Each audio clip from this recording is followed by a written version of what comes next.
तो ये नुक्ता कहाँ लगता है और कहाँ नहीं लगता? नुक्ते हमारे ख्वाब हैं। अब आप कहेंगे कि नुक्ते से ख्वाब का क्या लेना देना है? हाँ बिल्कुल। नुक्ता दरअसल भाषा का श्रृंगार है। हम अपनी ज़बान को, जब ज़िंदगी को आप ज़िंदगी बोलेंगे तो फिर जीवन ही बेहतर था ना। हमारी शादी जो है खींचतान के साथ 8 वर्ष चल पाई। दिलो जहन में दारा सिंह साहब बसे हुए हैं। वो हमें पंजाबी हनुमान अच्छा लगता है। जॉन एलिया ये नाम हमें लगता था कि कोई क्रिश्चियन महिला है। मजहब कहता है तुम दुखी रहो। तो मजहब इतनी बड़ी दीवार है इंसान की खुशी के लिए। सिगरेट पी रहे हैं, इधर आ बोसा दे बोसा दे। चश्मा बार बार निकालना और वो बोसा दे यूं माथा पीटना, यूं छाती पीटना, ये उनको कुछ अलग लग रहा। बच्चन साहब वो खूब पढ़े हुए हैं। वो सारी जिंदगी उन्होंने सिनेमा में काम किया, लेकिन जब वो आए कहते हैं शकुंतला खान सिकंदर, उनको ढूंढ के लाइए पहले तो। ये जो शकुंतला खान सिकंदर हैं, इनसे मैं मिलना चाहूँगा कि कौन है। नमस्ते, मैं पारुल। आज हमने बात की है इरशाद खान सिकंदर जी से, जो एक शायर हैं, नाटककार हैं, कहानीकार हैं और बहुत सारी किताबें उनकी आ चुकी हैं। उनसे बात करते हुए भाषा के बारे में, शायरी के बारे में और जीवन के बारे में बहुत सारी चीज़ें हैं जिन पर मैंने भी दोबारा रुक कर सोचा है। इस पूरे एपिसोड को सुनिए। मुझे उम्मीद है ये आपको कहीं ना कहीं कुछ चीज़ें जीवन के बारे में, उर्दू, हिंदी के बारे में और शायरी के बारे में बता कर जाएंगी। खींच लाई है मोहब्बत तेरे दर पे मुझको, इतनी आसानी से वरना किसे हासिल हुआ हूँ मैं। इरशाद खान सिकंदर जी, बहुत बहुत स्वागत है आपका। नमस्ते, मैं पारुल में। बहुत शुक्रिया। कैसे हैं आप? बहुत बढ़िया। आपको देखते ही ना एकदम सवाल इतने सारे आ रहे हैं। कोई शायर सामने है और आप फुर्सत में बैठ के उनसे सवाल पूछ सकते हैं। तो सबसे पहले मुझे एक सवाल आ रहा है, जल्दी से मुझे उसका जवाब आप दे दीजिए। हिंदी और उर्दू में, खासकर उर्दू में, नुक्ते हमें बहुत परेशान करते हैं। हम चाहे लेखक हैं, चाहे आम व्यक्ति हैं, कोई भी, तो बहुत मुश्किल हो जाता है कि कहाँ नुक्ता लगेगा और कहाँ नहीं लगेगा। लिखने में चलिए छोड़ दीजिए, बोलने में बहुत मुश्किल आती है। तो ये नुक्ता कहाँ लगता है और कहाँ नहीं लगता? नुक्ते हमारे ख्वाब हैं। अच्छा। जिस तरह से हमारे जो ख्वाब होते हैं और हम उन्हें पाना चाहते हैं, तो जितना बड़ा ख्वाब होता है उतनी ही ज़्यादा जद्दोजहद है, उतना ही ज़्यादा संघर्ष है। लेकिन फिर उस संघर्ष के बाद उस ख्वाब को पाने का मज़ा भी है।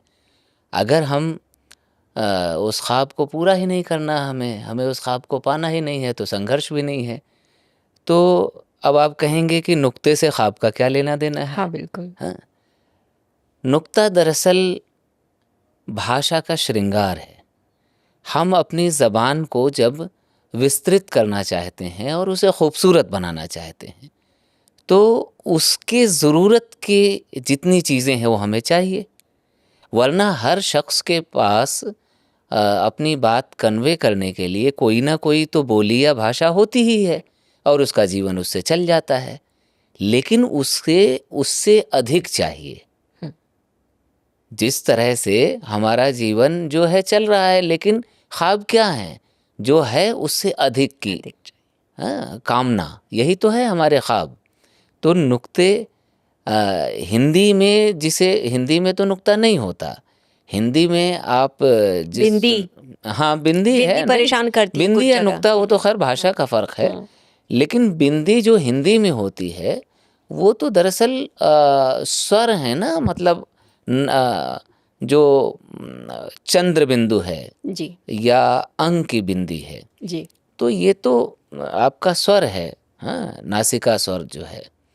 लेकिन नुक्ता तो ख़ास तौर से उर्दू में जो फ़ारसी और अरबी के रूट से आया है। तो अगर मान लीजिए कि आपको नहीं बोलना है, तो आप जो भाषा जानते हैं, मान लीजिए कि आप हिंदी बोलते हैं, तो हिंदी के शब्द बोलिए। आप जीवन कह रहे हैं, आपको आवश्यकता ही नहीं है नुक्ता लगाने की।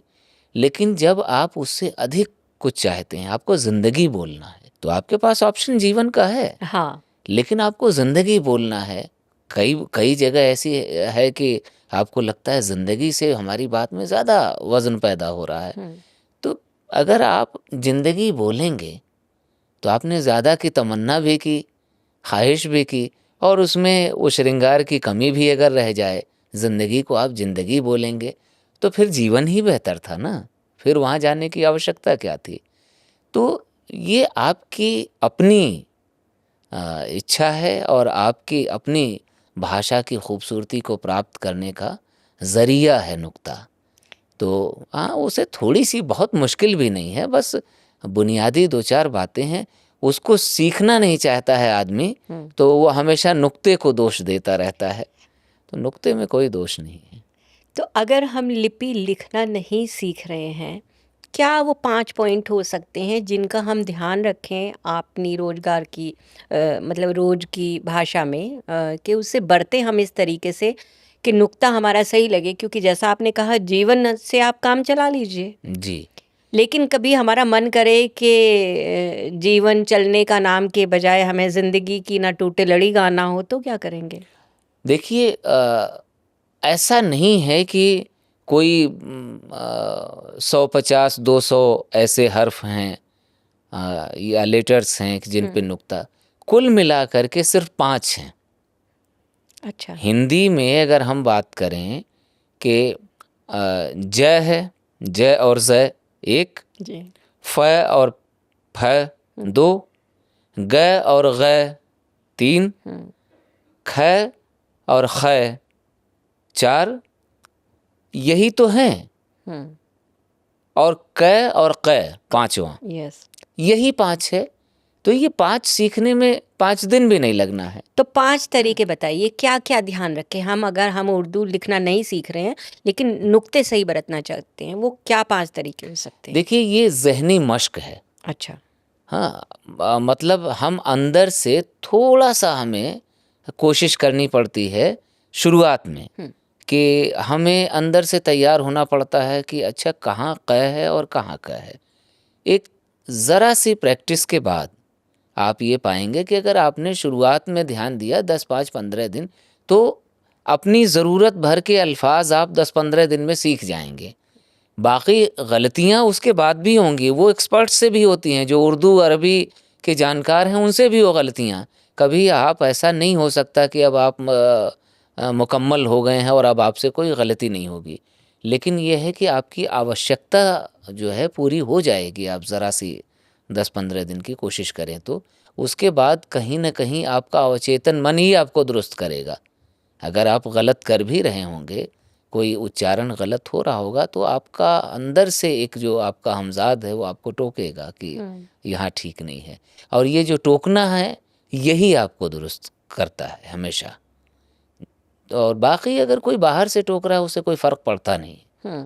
कभी भी आप देखिए किसी भी क्षेत्र में आपको टोकने वाले मिल जाएंगे कि ये मत कीजिए, ये मत कीजिए। उससे कोई सुधरता है क्या? आज तक कभी कोई नहीं सुधरा है। लेकिन हाँ, जब आपके अंदर से एक आवाज़ आपको कभी भी टोकती है किसी भी चीज़ के लिए, तो आप ठीक हो जाते हैं और वो ठीक होते ही चले जाते हैं। तो ये प्रोसेस है, ज़रा सा रियाज है और फिर सब कुछ सामान्य लगने लगता है। हमारे उच्चारण में जो आंचलिक उस एक पुट आ जाता है आंचलिकता का, वो लेखकों के उसमें भी आता है। वो लिखते तो सही है हिंदी, कुछ लेखक ऐसे होते हैं जो उनके अंचल का या उनके प्रदेश का पुट उसमें आ जाता है। कुछ जगहों पर साहित्यिक गलियारों में उस चीज़ को बुरा भी माना जाता है, उससे तोला भी जाता है, कई बार उन्हें जज किया जाता है। इसके लिए आप क्या कहेंगे?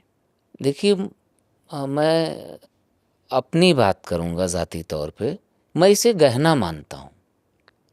आप जहाँ से हैं अगर वहाँ की खुशबू आपके लहजे में शामिल है, तो ये तो अच्छी बात है ना, उससे आपकी पहचान होती है, आपका वजूद उससे संवरता है। तो ऐसे बहुत सारे लोग हैं, जैसे हमारे यहाँ अमिताभ बच्चन साहब, हाँ, जी।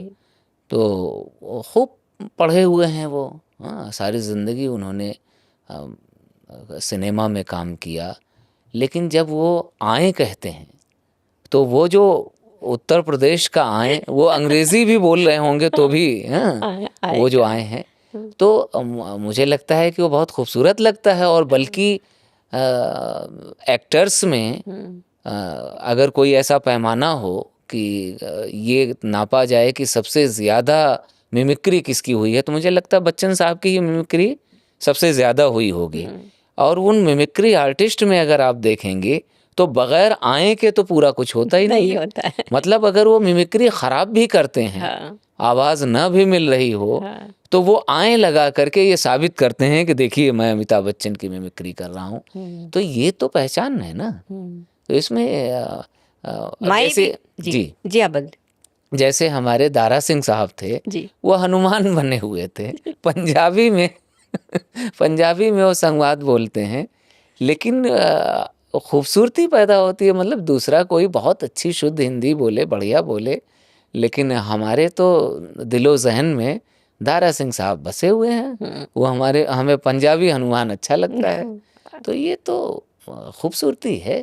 बस ये है कि जब हम उसका साहित्यिक किसी कृति में जब हम उसे रच रहे हैं तो जो ज़रूरी है वो करना चाहिए। अब हम वहाँ अगर हम ये करेंगे कि मैं शेर कह रहा हूँ और उसमें भी आए ला रहा हूँ, तो उसका लॉजिक होना चाहिए। ऐसा मैं नहीं कह रहा हूँ कि शेर में आए नहीं आ सकता, लेकिन वो जस्टिफाई होना चाहिए। फिर वो इस तरह से आए कि अगर आए को हटा दिया जाए तो शेर मर जाए। इससे कोई फ़र्क नहीं पड़ता कि वो आंचलिक लफ्ज़ है या जो है उर्दू का है, अरबी का है, फ़ारसी का है।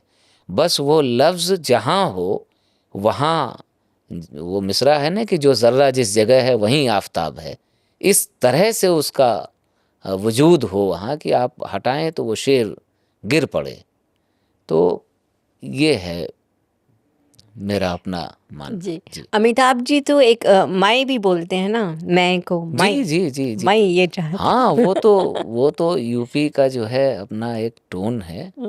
और वो आता है तो कहीं का भी, हम लोग यूपी से हैं, बच्चन साहब भी यूपी से हैं, लेकिन आप देखिए कि और जो दूसरी ज़बानों में भी जो पंजाब के लोग हैं, इंडस्ट्री में बहुत सारे लोग काम करते हैं, तो वो जो पंजाबी टोन में जो हिंदी बोलते हैं, या बिहार के लोग हैं, जैसे मान लीजिए पंकज त्रिपाठी जी हैं, जी। तो हिंदी भी बोलते हैं, तो वो ज़रा सा एक टोन आता है तो अच्छा लगता है, वो खूबसूरत लगता है। तो उस तरीके से तो हमारा ये मैं हो गया है, ये भी सही नहीं है माई पार। हाँ, देखिए क्या है कि जब हम लफ्ज़ को किसी भी लफ्ज़ को देखें तो उसकी शक्ल क्या बन रही है, भरपूर शक्ल उसकी क्या है, उसका तलफ़ुज़ क्या है, उच्चारण क्या है। तो म पे ए की मात्रा है और उसमें अंग की बिंदी है, जिसका सही उच्चारण है मैं। तो अब हम अगर इसको कहते हैं मैं, तो ये थोड़ा सा वो वहाँ का टोन, लेकिन सही उच्चारण है मैं। अब अगर आपने MAI लिखा तो इसमें से वो अंग की बिंदी नहीं है, मैं हुआ मैं। तो मैं कहने से आपने उस लफ्ज़ की अदायगी नहीं की, वो स्वर नहीं आ पाया, साउंड नहीं आया, वो तो ग्रामेटिकल एरर है, ये गलत है, ये गलत है। यानी कि ये उन लोगों के लिए राहत की बात है जो बिहार से होकर र को अड़ा बोलते हैं या यूपी से होकर श को स बोलते हैं, तो ये ठीक है, कोई बात नहीं। अगर आपके बोलने में वो आ रहा है उसमें बोल चाल के स्तर पर कोई परेशानी नहीं है। अगर आप नहीं बोल पाते हैं, र और ड़ में फ़र्क नहीं पैदा कर पाते हैं, कोई मसला नहीं है, कोशिश करना चाहिए। मतलब अगर आपकी कई जगह क्या है कि आप जब काम कर रहे हैं तो आवश्यकता हो जाती है, उसको ठीक करने की, वरना कई बार अर्थ का अनर्थ हो जाता है। जैसे फिर वही मैं कह रहा हूँ कि जब आप बिहार के कई इलाक़ों में लोग र और ड़ में जो है दिक्कत होती है उन्हें, लेकिन उनके पास अपनी बोलियां हैं, वहाँ आवश्यकता ही नहीं है ना। हाँ। जैसे हमारे अवध में भी हम जो है, अगर मान लीजिए कि साड़ी है, ऐसे अमूमन साड़ी कहा जाता है, वैसे लफ्ज़ तो साड़ी है, जी। तो अब मान लीजिए कि कोई अगर साड़ी नहीं बोल पाता है, साड़ी बोल रहा है, तो उनकी भाषा में वही बोला जाता है, उनकी बोली में वही है, वहाँ तो कोई दिक्कत ही नहीं है। वो जब दूसरी भाषा में प्रवेश कर रहे हैं, हिंदी या उर्दू या अंग्रेज़ी बोलने की कोशिश कर रहे हैं, तो अगर ये ज़िद करें कि हम ऐसा ही बोलेंगे, तो ये कहीं न कहीं थोपना हुआ ना। टोन आ जाना हल्का सा, आपके आंचलिकता का टोन आना बुरी बात नहीं है, लेकिन मान लीजिए कि अगर आप उसको बोल नहीं पा रहे हैं, कोई ऐसा लफ्ज़ है, अब सड़क आप बोल नहीं पा रहे हैं, तो प्रयास कर लीजिए, कोशिश कर लीजिए, क्योंकि सड़क को अगर आप सड़क बोलेंगे तो वैसे बोलते रहिए, समस्या नहीं, लेकिन जब आप रचना में उसका उसका जो है इस तरह से अगर लिखेंगे भी, तो वो सब उसकी सुंदरता ख़त्म हो रही है ना। तो थोड़ी सी कोशिश कर लेनी चाहिए। जी, आप शायर हैं, जी कुछ और नहीं बन पाए थे क्या जो शायर बन गए? हाँ, देखिए ऐसा है कि कुछ और बनना ही नहीं है। हाँ, जब मैं शायर नहीं जानता था कि मेरे अंदर शायरी है, उस वक्त भी मुझे एहसास तो होता ही था, अनुभूतियाँ तो होती हैं। कई चीज़ आप मतलब जानते नहीं हैं। छोटा सा बच्चा है, उसे 5 साल, 7 साल, 10 साल का बच्चा है, उसको नहीं पता कि वो बड़ा होकर के क्या बनेगा, गायक बनेगा, आर्टिस्ट बनेगा। लेकिन जो हमारे यहाँ मुहावरा है, पूत के पाँव पालने में नज़र आते हैं, ये तो बड़ों को पता होता है ना कि वो क्या होगा। तो हम किस तरह से पता लगाते हैं? हम ये देखते हैं कि किसी ख़ास मोमेंट में वो बड़ा खुश नज़र आता है। कोई 5 साल का बच्चा है, वो वायलिन सुन के बड़ा खुश हो रहा होगा, या तबला सुन के बहुत खुश हो रहा है, या गाना सुन के बड़ा खुश हो रहा है। तो इसका मतलब उसे एहसास नहीं है कि वो बड़ा होके गायकी में जाएगा, म्यूज़िक में जाएगा, लेकिन कहीं न कहीं उसके यहाँ संगीत है। मेरे साथ भी यही था। मुझे नहीं मालूम था कि मैं शायरी करूँगा या लिटरेचर में मेरी दिलचस्पी होगी, मुझे क्या पता।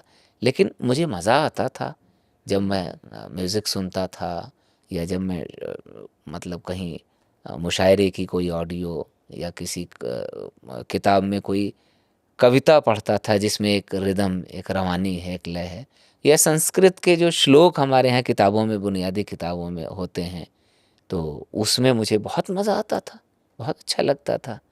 तो वो तो अब समझ में आता है ना कि अच्छा, वो अच्छा इसलिए लगता था क्योंकि कि वो कहीं न वायरिंग कहीं थी। अंदर एक हाँ। शायर था। तो ये बनना-वनना तो ख़ैर क्या ही बनेगा आदमी, वो होता ही है अंदर। बस वही, उसी को आप तराशते हैं। कहीं न कहीं ये संयोग भी इस तरीके से रहा कि आपका नाम भी इरशाद रखा गया। हाँ, ये भी ये संयोग ही है। मेरा नाम इरशाद नहीं था। अच्छा। मतलब ये बात कोई नहीं जानता है। घर में माँ जानती हैं, वालिद हमारे जानते हैं, मतलब बिल्कुल परिवार के लोग ही, इक्का-दुक्का लोग हो भी, वो भी सब लोग नहीं जानते।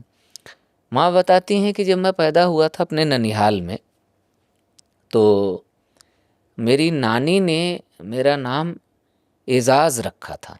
अच्छा। बुलाने के लिए कुछ नाम तो चाहिए, एजाज़ अहमद नाम रखा गया था। तो मेरे चचा मौलाना हैं, मालेगाँव में रहते हैं, और उस वक्त वो पढ़ते थे। अच्छा। तो चचा गए वहाँ ननिहाल हमारे, तो अब ज़ाहिर सी बात है कि चचा मौलाना, और बहुत पढ़े हैं वो, मतलब जो पढ़ाई होती है इस्लामिक वाली, वो उसमें वो फारिग हैं, जितनी भी अच्छा। डिग्रियां होती हैं सब, सब कुछ है बाकी उनके नहीं है पास। उनसे। तो वो बहुत कद्र भी थी, बहुत इज्जत भी थी, इस वजह से कि जहाँ उनकी उम्र के लोग जो है यूं ही घूमा करते थे गांव में, पढ़ाई लिखाई से कोई दिलचस्पी नहीं थी, वहाँ एक शख्स इस तरह से पूरी तन्मयता के साथ, पूरी लगन के साथ पढ़ रहा है, स्वभाव भी उनका बहुत अच्छा था। तो बहरहाल वो वहाँ जब गए हमारे ननिहाल, तो मुझे गोद में लिया, पूछा कि क्या नाम है। तो नानी ने कहा कि हमने तो एजाज़ रखा है बुलाने के लिए, बाकी आप जो समझें, हाँ, आप रख लीजिए, आपका बच्चा है। तो चचा ने सोच समझ करके नाम रखा कि इसका नाम इरशाद रखते हैं। और लॉजिक ये था कि मान लीजिए कि और कोई भाई हुआ आगे, तो इरशाद है, फिर नौशाद है, तो ये काफिया मिला करके ही उन्होंने मेरा नाम रखा था। तो हुआ भी कि मेरे बाद मेरा एक भाई पैदा हुआ जो नहीं रहा, उसका नाम नौशाद हुआ। अच्छा। तो उसमें भी यही था कि उस मतलब उसके पैदाइश से पहले ही हमारे एक बड़े दादा थे, वो कहा करते थे कि इरशाद के भाई नौशाद आएंगे। ऐसे ही ज़बान से निकलता, तो इत्तेफाकन भाई पैदा हुआ और वो पहले से ही बुलाते, तो इसका नाम रखने की ज़रूरत नहीं पड़ी, वो नौशाद ही हो गए। तो और मेरा एक भाई है, बॉम्बे रहता है, उसका नाम शहजाद है। अच्छा। तो वो हम काफिया रहे। काफिया। तो देखिए ना, ये मैनिफेस्टेशन कहीं ना कहीं होता जी है, जी चीजें जी उसी तरह जुड़ती जाती जी। हैं। तो नाम में ही इरशाद शामिल था, और हमें क्या पता था कि हम बड़े हो करके हमसे लोग मुकर्रर इरशाद कहते रहेंगे। बिल्कुल। और मुकर्रर इरशाद नाम से आपका जो है भाग दूसरा भी आ गया है उस जी किताब जी का। जी जी जी। तो कब से आपने शायरी शुरू की? कब से ये लगा कि हाँ मुझे लिखना चाहिए? और बहर वगैरह और ये कैसे मीटर में लिखना चाहिए, ये कब आपको समझ आया? मैं कोई चौथी पांचवी जमात में रहा हूँगा, तो अंदर कुछ जो है अंकुर फूटता रहता था। वो किस तरह से, बिल्कुल आपको वैसे ही बताता हूँ जो जिस तरह से बीजारोपण हुआ था। तो मैंने जैसा अभी अर्ज़ किया कि चीज़ें जो लयात्मक होती थीं, म्यूज़िकल होती थीं, वो पसंद तो बचपन से ही आती थी। लेकिन जब मैं तीसरी चौथी जमात में था, तो फ़िल्मी गाने अगर मैं सुन रहा हूँ, तो अंदर से जैसे आवाज़ आती थी कि नहीं, ये यूँ नहीं, यूँ होना चाहिए। जैसे उस वक्त हम टीनेज में थे, वही चौथी पांचवी में रहे होंगे, तो गाना वो आया कि मौका मिलेगा तो हम बता देंगे, हाँ तुम्हें कितना प्यार करते हैं सनम। तो सुन के लगता था कि नहीं, कुछ कमी ऐसे होना चाहिए कि मौका मिलेगा तो बता देंगे हम तुम्हें कितना प्यार करते हैं सनम। तो कहीं हमने सीखा नहीं था, कुछ नहीं था, लेकिन अंदर से कोई बता रहा था कि नहीं, ये काफिया है, हम के साथ सनम। ये क्या हुआ कि मौका मिलेगा तो बता देंगे और तुम्हें कितना प्यार करते हैं सनम। तो इस तरह की अंदर कुछ न कुछ वो तोड़ फोड़ चलने लगी थी कि हटाओ इन्हें, ये हाँ, गलत ये लोग नहीं, हैं, ये नहीं, हम ये ऐसा लिखेंगे नहीं, सही। वैसा नहीं। और कहानियाँ, जो पत्रिकाएं हैं, अखबार हैं, उसमें जो कविताएं छप रही हैं, कहीं गज़लें, जानते नहीं थे हम कि फ़र्क क्या है, कविता क्या है, गज़ल क्या है, शेर क्या है, क़िता क्या है। तो वो समझ में नहीं आता था, लेकिन अच्छी लगती थी वो चीज़ें, पसंद आती थी। तो वो पढ़ते पढ़ते तो कुछ न कुछ आड़ी तिरछी लकीरें खींचने लगे थे, हम भी कुछ न कुछ कहने लगे थे, लेकिन वो दिखाते नहीं थे किसी को। बहुत शर्म थी उसको लेकर के। हमें लगता था, अच्छा हम लोग बिल्कुल गांव देहात में, वहाँ शायरी वायरी तो लगता था कि ये लड़का जो है ना आवारा किस्म का हो गया है, बहुत ख़राब में। अच्छा हम लोग चूँकि जिस परिवार से और जिस मज़हब से बिलोंग करते थे, वहाँ वैसे भी इतनी प्रतिबंध हैं कि जो चीज़ भी आपके दिल को ज़रा सी भी खुशी पहुंचाती है, वो मज़हब उसे जो है फ़ौरन रोक देता है कि नहीं साहब, इंसान को खुश होने का कोई अधिकार नहीं है। मज़हब कहता है तुम दुखी रहो। तो मज़हब इतनी बड़ी दीवार है इंसान की खुशी के लिए। तो हम तो शर्म के मारे अगर कुछ कहीं लिख भी रहे हैं तो ये कोशिश करते पता न चल जाए। अच्छा। हाँ, किसी को दिखाना नहीं है, बताना नहीं है। लेकिन फिर भी आप पानी की धार को कब तक रोक पाएंगे? पानी की धार को नहीं रोक सकते आप, वो तो अपनी जगह बनाएगी। अगर आपने रोकने की कोशिश की तो विध्वंस होगा, फिर जो है सैलाब आएगा, हाँ, फिर चीज़ें ख़राब होंगी। तो मुझे लगता है कि 14-15 साल की उम्र तक आते आते मैंने बहुत कुछ लिखा था। उसमें कहानियाँ भी लिख रहे हैं, उपन्यास भी लिख रहे हैं, कविताएं भी लिख रहे हैं, जाने क्या क्या। कॉपी नई खरीद के लाते थे और वो एक आध हफ्ते 10 दिन में भर जाती थी। कॉपी ही कॉपी रच डाली थी उस वक्त हमने, दिखाना किसी को नहीं। तो खैर बहुत बाद में फिर जो है समझ में आया कि नहीं, किसी को उस्ताद बनाना चाहिए, ढूंढना चाहिए। तो एक लंबी यात्रा है, बहुत लंबी यात्रा है। मज़हब तो संगीत से भी दूरी बनाने को कहता है, कई जगह हम सुनते जी, हैं। मैंने कहा ना कि वो जो भी चीज़ इंसान को खुश रखती है वो मज़हब को बुरी लगती है। पर क्यों? अब यही तो यही तो सवाल है कि क्यों? कि दुखी होने के लिए उतारा था। रहने दो भाई, इंसान को ज़रा खुश रहने दो। तो हम मेरा एक शेर भी है कि मज़हब तो रास्ते की दीवार है हमारे, हम दीनदार लोगों दूजे ख़याल के हैं। दूसरे ख्याल के हैं। तो है मुश्किल, ये क्या किया जाए। और आप खुद भी इतना संगीत में आ गए फिर। जी। भोजपुरी में भी आपने गीत लिखे हैं और कितने रिकॉर्ड हुए हैं, रिकॉर्डिंग्स में और इसमें।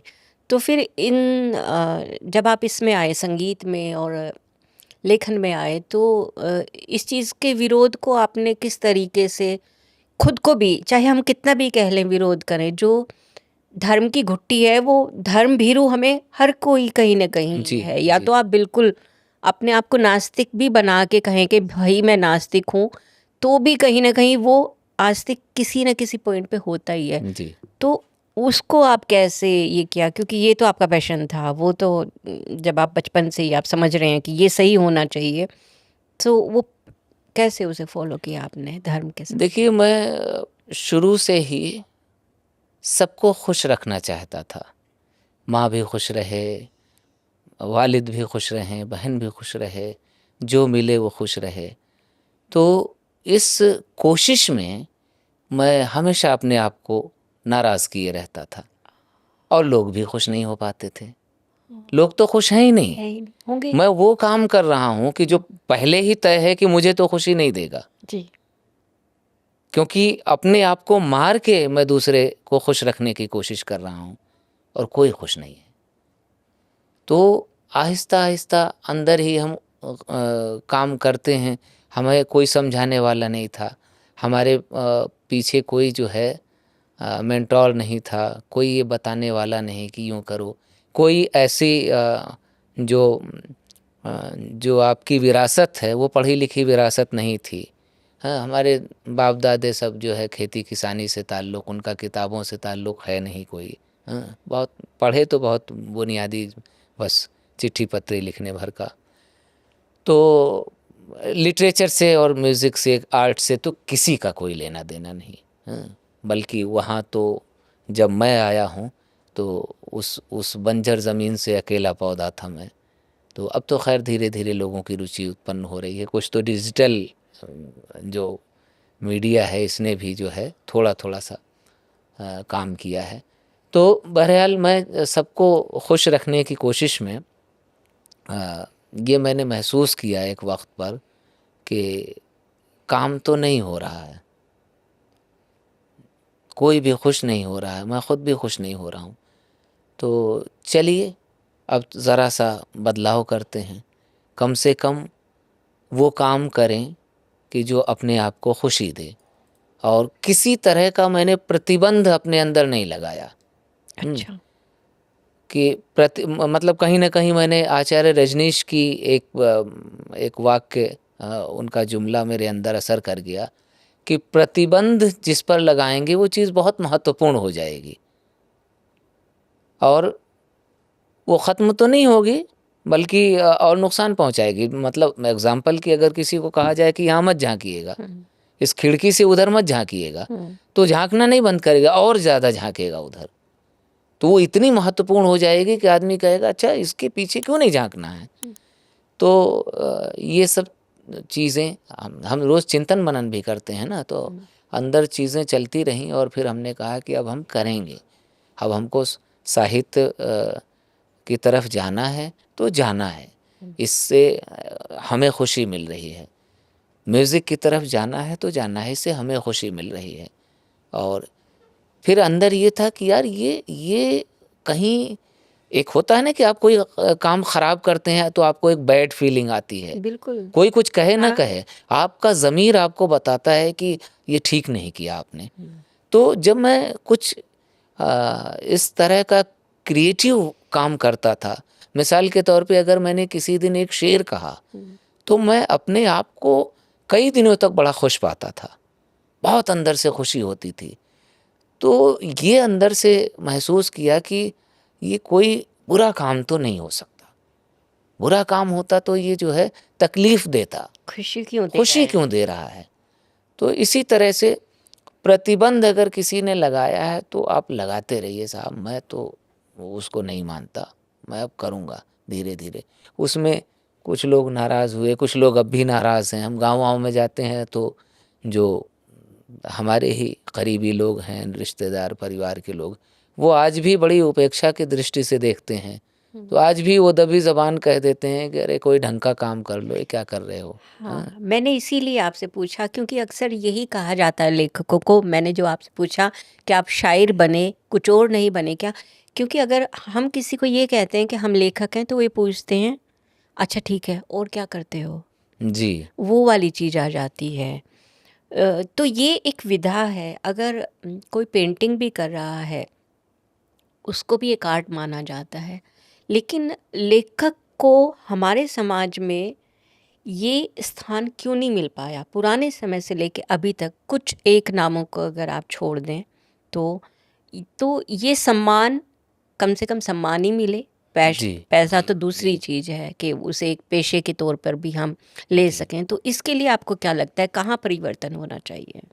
देखिए ये तो सोच में बदलाव नहीं आएगा जब तक लोगों की, जबकि हकीकत बहुत बदल चुकी है। हुँ। हम और आप दोनों ही जानते हैं कि कितने लोग हमारे सामने मिसाल हैं हुँ। कि जो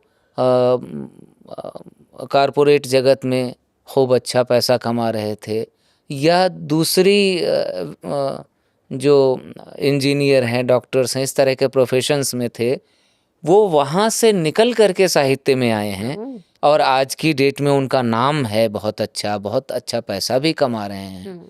और उन्होंने अपनी नौकरियाँ छोड़ी हैं। हुँ। आपके और हमारे सामने मिसाल है। तो ये तो है, परिवर्तन हो चुका है। ये अलग बात है कि लोगों की सोच में कुछ लोगों की अभी भी नहीं बदलाव हो रहा है। वो वक्त के साथ वो चीज़ें ठीक हो जाएंगी। देखिए एक जनरेशन ऐसी होती है ना कि उसको आप बदल नहीं सकते। हुँ। वो जनरेशन एक टाइम पर उसी सोच के साथ ख़त्म हो जाती है, परिवर्तित नहीं होती है। फिर क्या है कि जो बदलाव होता है वो नई जनरेशन में होता है। हुँ। तो वो इसीलिए प्रोसेस ज़रा लंबा हो जाता है। तो अब जो नई जनरेशन आ रही है, तो उसमें बदलाव हो रहा है। वो ये मानने लगे हैं कि अच्छा ये भी एक प्रोफ़ेशन है, ये भी एक काम है। और मेरी तो शुरू से जद्दोजहद ही इस बात की रही है। मैंने एक वक़्त पर ये डिसाइड किया अंदर ही अंदर, किसी से कोई दावा नहीं और कोई वादा नहीं, कुछ नहीं।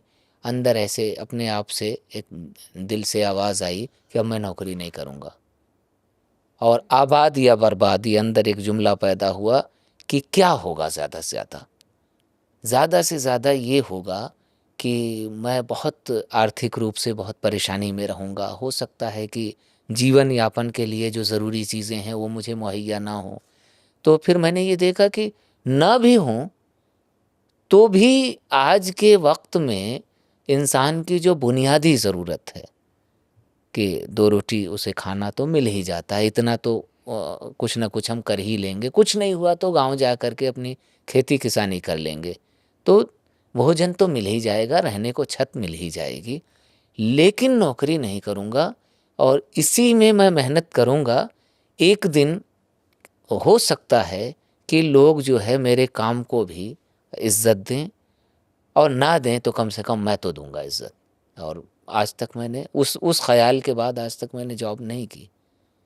उसके पहले बहुत कुछ किया, बहुत सारे काम किए, छोटे-मोटे से लेकर के और यहाँ-वहाँ नौकरियाँ तक, लेकिन उसके बाद आज भी वो सारा संघर्ष मंज़ूर है। तो अब जब कभी परेशान होता हूँ तो ये सोचता भी हूँ कि परेशान क्यों? ये तो तुम्हारा चुना हुआ है। अपने आप से ही होता है कि जब तुम्हारा चुना हुआ है तो वो तो पहले से तय था कि आप इस रास्ते जा रहे हैं, तो इस रास्ते की ये परेशानियाँ भी आपके साथ होंगी। लेकिन तो इतना बड़ा फैसला कैसे कर पाए आप? साथ में पीछे परिवार भी होता है। जी, जी। तो इसलिए कर पाया कि कहीं न कहीं अपने काम पर आपका विश्वास। हुँ। हम कोई भी बड़ा फैसला कैसे कर पाते हैं?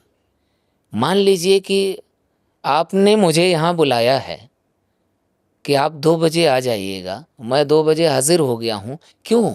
मेरा आप पर विश्वास।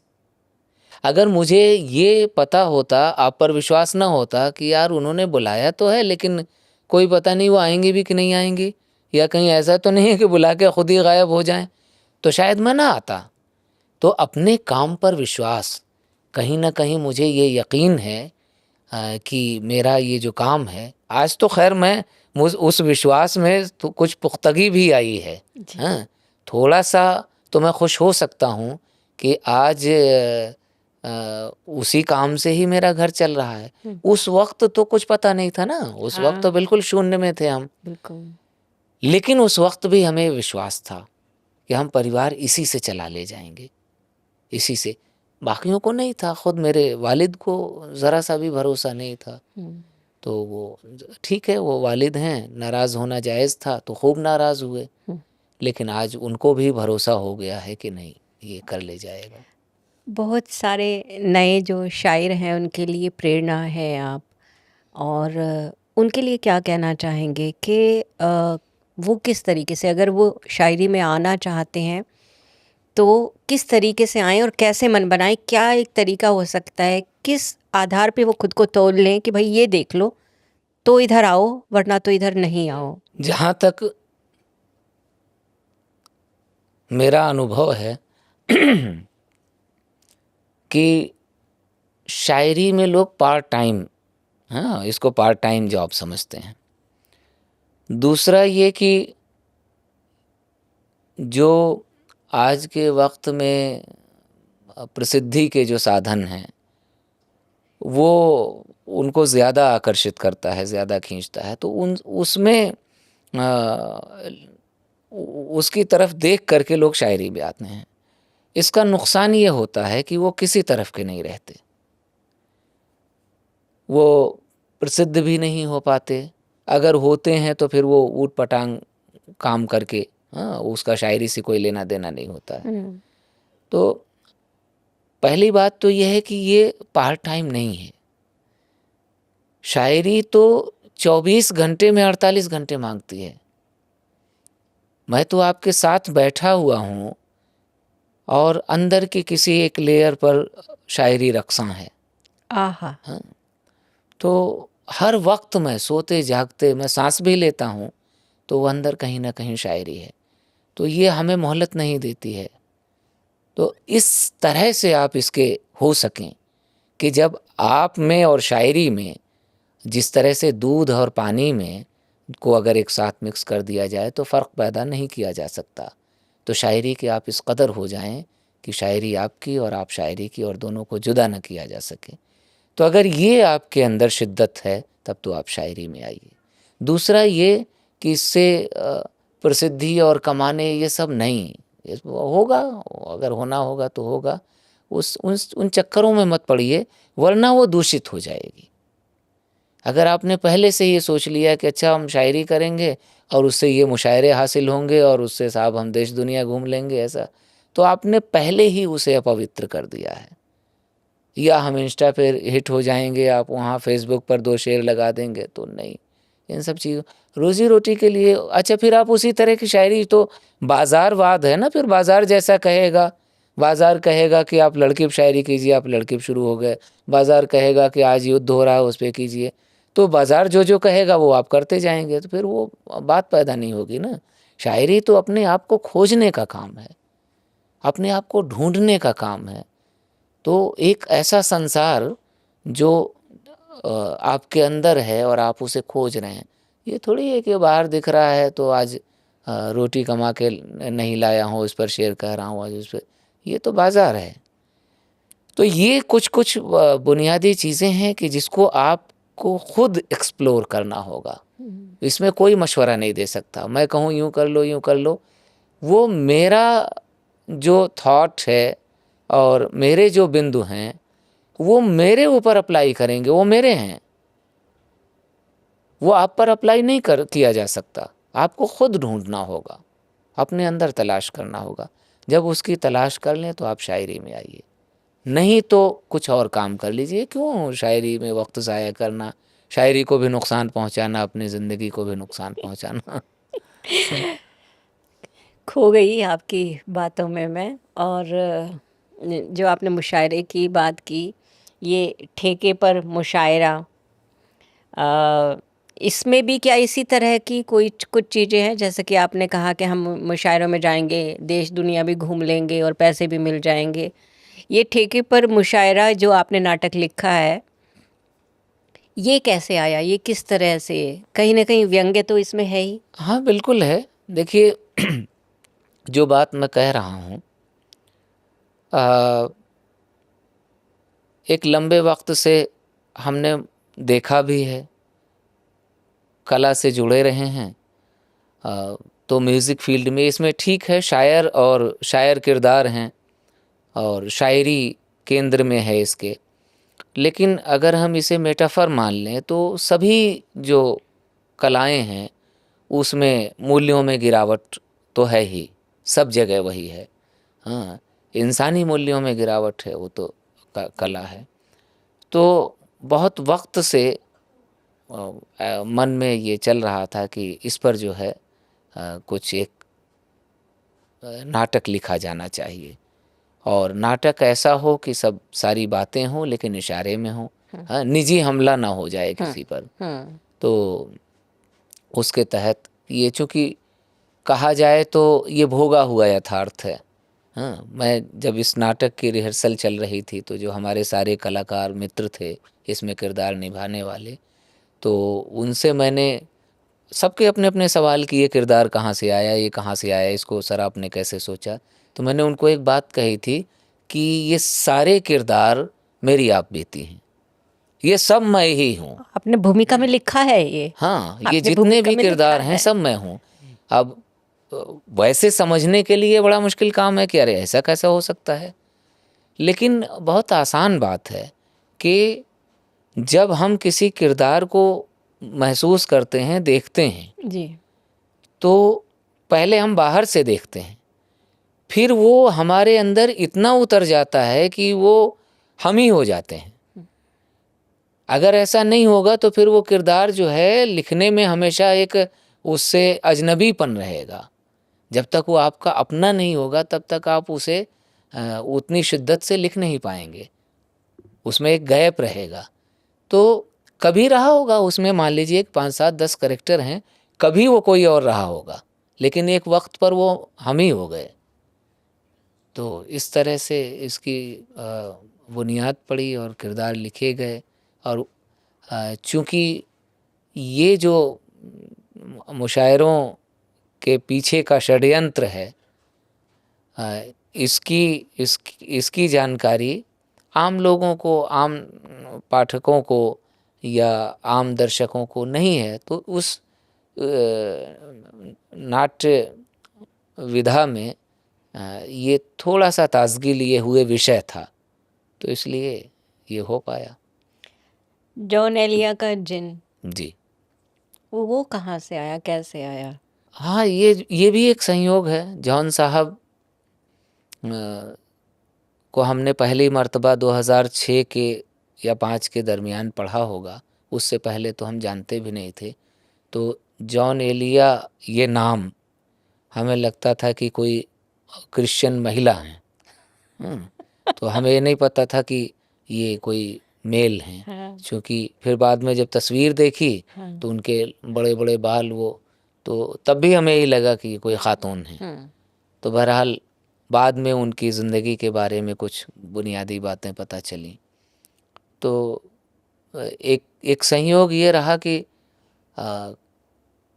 मैं 2010 तक, 10-11 तक शेर ठीक ठाक कहने लगा था। बल्कि 2006 से तो मैं आकाशवाणी में पढ़ रहा हूँ। लेकिन कहीं मुशायरे में नहीं जाता था, मुझे सुनाने में बहुत संकोच, आज भी पढ़ लेता हूँ ठीक ठाक, लोग तारीफ़ भी कर देते हैं, लेकिन अंदर से मैं ही जानता हूँ कि मुझे कितनी परेशानी होती है शेर वेर सुनाने में किसी को। तो 2010-12 के दरमियान जब कहीं कहीं एक नशिस्त में पढ़ना शुरू किया, हाँ, तो वो बहुत ही कम ऐसा होता था, पढ़ता था, लेकिन इक्का दुक्का लोगों ने कहा आप तो जॉन एलिया लग रहे हैं। मैं कहा अच्छा। मेरा क्या जॉन एलिया से लेना देना है। मैं बड़ा परेशान हो जाता, खुश नहीं होता था मैं। अच्छा। हाँ, बल्कि लोग जो है मेरे बहुत सारे ऐसे जानने वाले वो तो जॉन एलिया के अंदाज में शेर कहने की कोशिश करने लगे, और अगर कोई कह दे कि भाई वाह जॉन साहब का अंदाज आ रहा है तो बड़े खुश होते थे। और मुझे कोई कहे तो मैं चिढ़ जाता था कि यार, मतलब मुझे ऐसा लगता था कि यार मेरी सारी मेहनत पर पानी फिर गया है, हैं, जॉन साहब का मुझसे क्या लेना देना।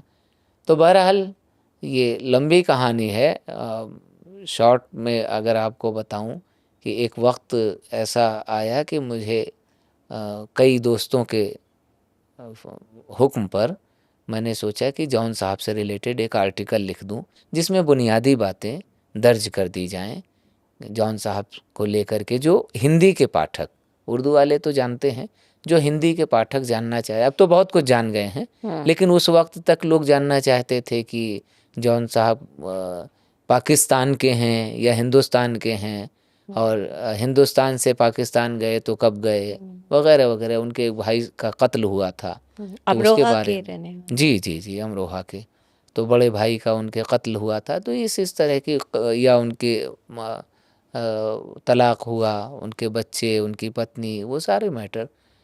तो वो तो मैं आर्टिकल लिखने बैठा था और संयोगवश इस नाटक की रूपरेखा बनती चली गई और जॉन एलिया का जिन तैयार हो गया, और इसके साथ उसकी अपनी डेस्टिनी थी कि वो रंजीत कपूर साहब ने उसको निर्देशित किया और नेशनल स्कूल ऑफ ड्रामा में उसका शो हुआ पहला भारंगम में।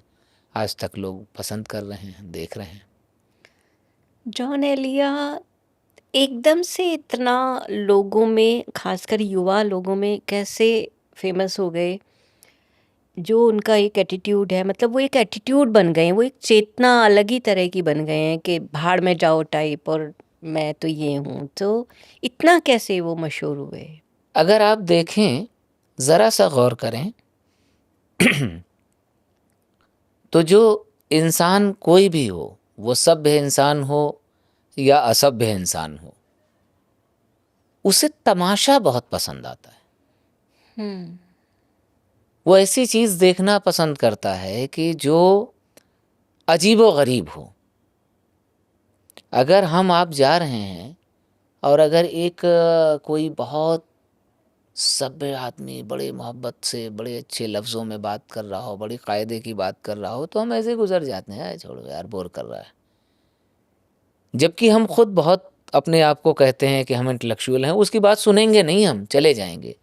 लेकिन एक आदमी अगर वहीं कुछ ऊट पटांग सी हरकतें कर रहा हो, ऊट पटांग बातें कर रहा हो, तो हम भी खड़े होकर के सुनने लगते हैं। इसके अर्थ ये नहीं है कि जॉन साहब ऊट पटांग हरकतें करते हैं, बातें करते हैं।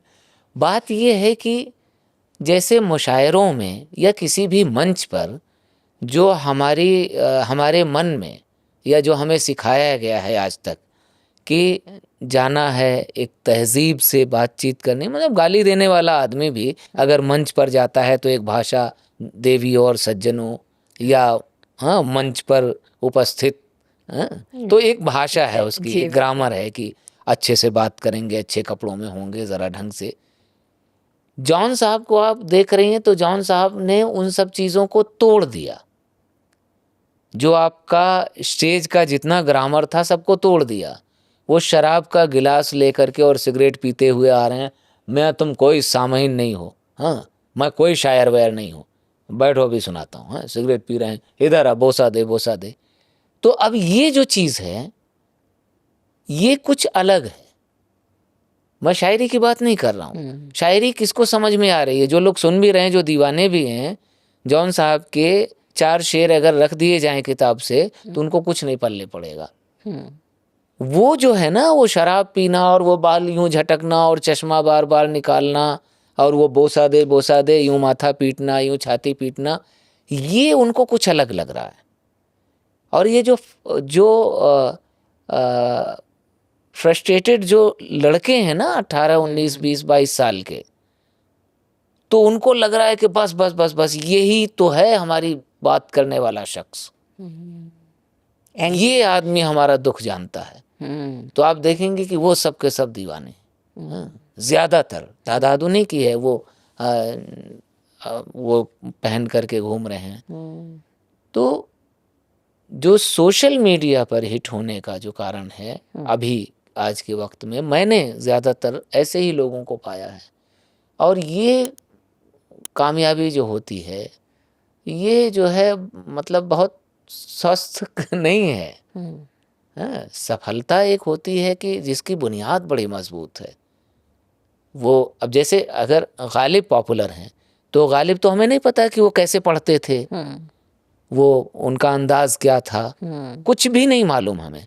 हमारे सामने तो कागज पर उनकी गजलें हैं, उनके शेर हैं, बिल्कुल। या मान लीजिए उनके किस्से हैं कि गालिब ऐसे, गालिब वहाँ जाते थे, तो वो सब तो है ना। मतलब हमारी कल्पना में हम कुछ भी अनुमान लगा लें, हमारे सामने कागज पर है, और कागज पर जो है उसी के दम पर हम उसे पसंद या नापसंद कर सकते हैं।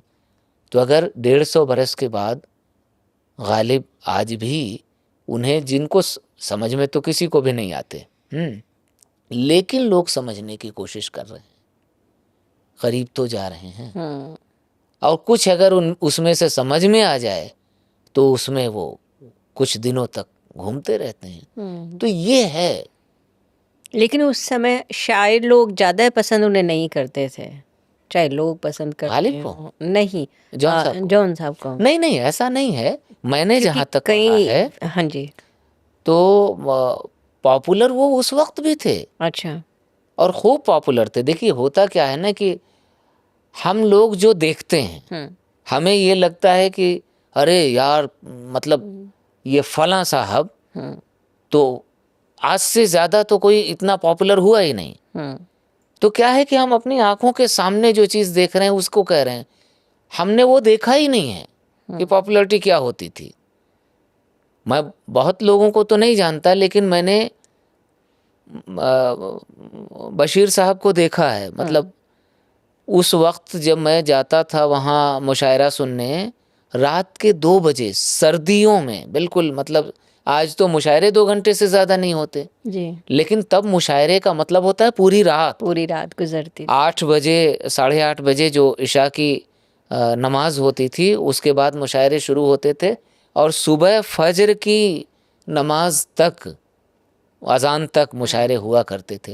अब 2 बजे 2:30 बजे रात में बशीर साहब आ रहे हैं और सब के सब बैठे हुए हैं और पूरा का पूरा मजमा खड़ा है और बशीर साहब को हिलने नहीं दे रहा। बशीर साहब अगर जाना चाह रहे हैं तो उस समय कोई सोशल मीडिया नहीं है, उस समय कोई मोबाइल नहीं, कुछ भी नहीं है, लेकिन पॉपुलैरिटी तो ऐसी थी। तो हम जो देखते हैं तो कहते हैं। तो ऐसी यही जॉन साहब के बारे में जो मैं पढ़ता हूँ तो मैं पाता हूँ कि जब वो युवा थे, बिल्कुल यहाँ से नहीं गए थे, अमरोहे में थे, उस वक्त वो अमरोहे में इतने प्रसिद्ध थे, नाटक करते थे। वो नाटक में डायरेक्शन भी करते थे और वो अभिनय भी करते थे। उन्होंने नाटक लिखा भी और वहाँ बहुत ज़्यादा मकबूल थे। अच्छा जी। बाद में जब यहाँ से वो पाकिस्तान गए तो पाकिस्तान में भी जब उन्होंने पढ़ना शुरू किया तो पहले मुशायरे से ही, बल्कि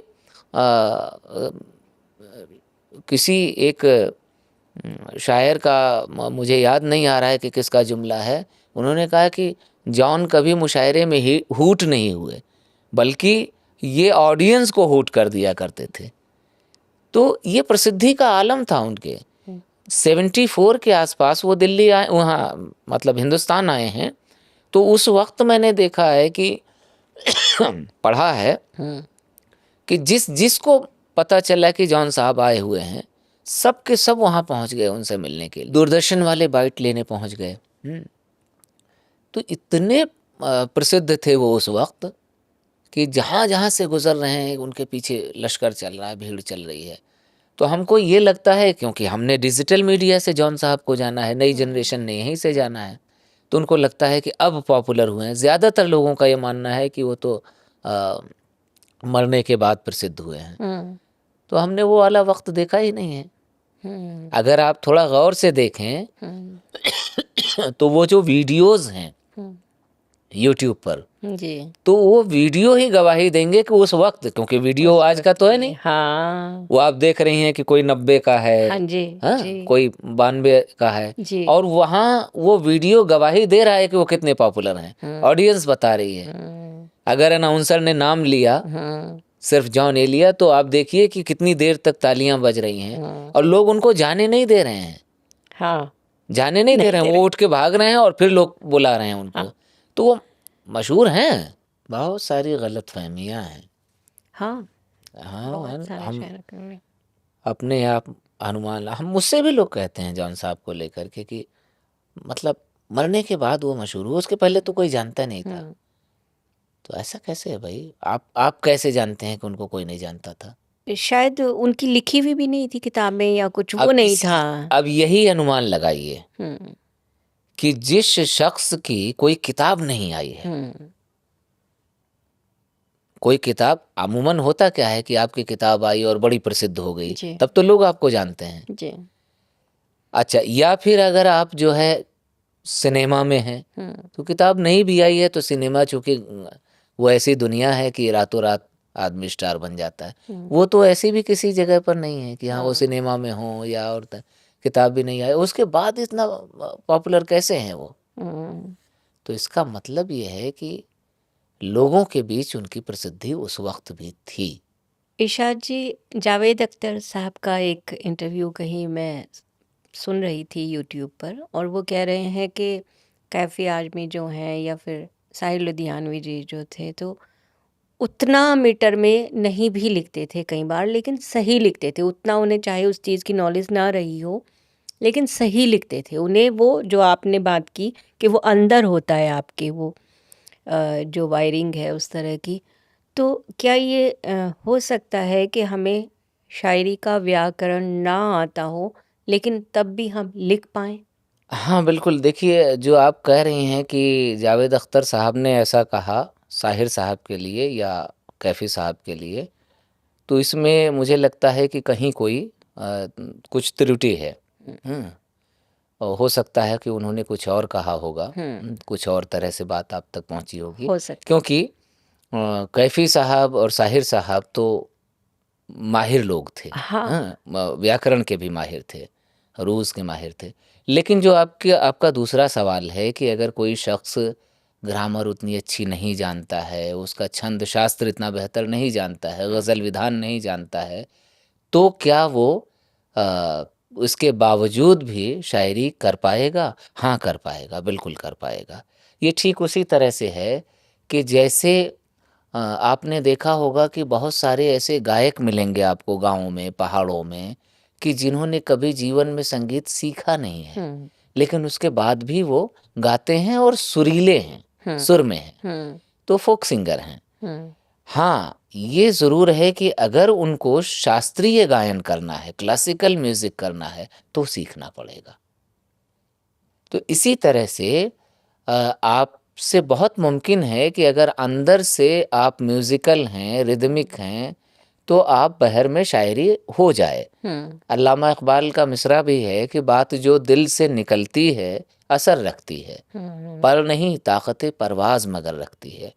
तो मुमकिन है कि वो छंद में हो, बहर में हो, लेकिन उसमें खूबसूरती पैदा करने के लिए, उसमें शास्त्रीयता लाने के लिए तो आपको सीखना होगा, वरना वो मान लीजिए कि बहर मीटर ठीक होगा, कुछ और गड़बड़ी रह जाएगी। एक सिर्फ बहर मीटर में आ जाना ही तो पर्याप्त नहीं है ना, उसके लिए और भी बहुत सारी चीज़ें हैं।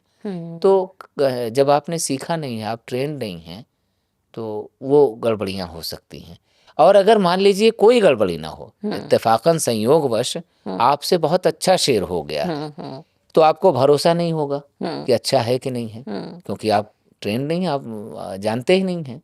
या आप ख़राब कह करके भी ओवर कॉन्फिडेंस में होंगे, आपको पता नहीं है ना कि अच्छा क्या होता है, ख़राब क्या होता है, मीटर है, तो अंधेरे में है आप, तो हो सकता है कि बहुत खराब चीज को ले करके और आप कॉलर ऊंची करके घूम रहे हो कि वो तो हमसे। सबसे अच्छा हाँ, दौर होता है। हाँ। और फिर जब ये मालूम पड़ता है कि शायरी ऐसे की जाती है, बहर भी चाहिए और ये भी चाहिए, मीटर भी, तो तब हम ये कहते हैं नहीं, हम तो आज़ाद पंछी रहना चाहते हैं, हम तो।